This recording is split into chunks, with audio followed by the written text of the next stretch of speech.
These are just the histologic looks of that, and again, this will correlate to show you what the imaging shows us in a minute. When we break this down, there are a significantly large number of descending thoracic aortic dissections, and these slides show what are going to be apparent on the imaging that we're going to look at in a minute, where the entry tear over on that far with the arrow is, you can see, expanding into that big false lumen.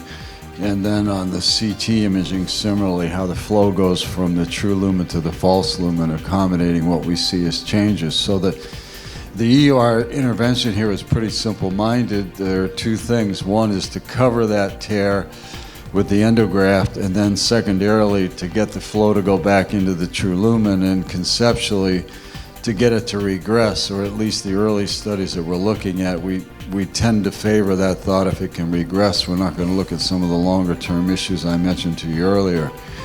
There's several different classifications of indications, and we'll run through these briefly, but the first one that was addressed was malperfusion, because that's a scenario when a patient has an acute descending dissection and it's associated with malperfusion.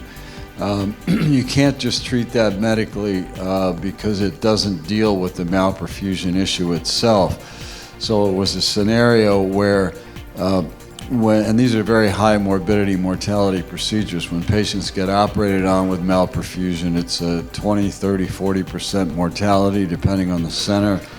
And beyond that, the paraplegia rate is significantly high, at least approaching 10% or so in centers. When we looked at the endograft repair early on, as I'll show you, it did two things. It dramatically reduced that mortality rate to around 10 to 12%, and it also, in a significant way, reduced the paraplegia to what's reported around 1%.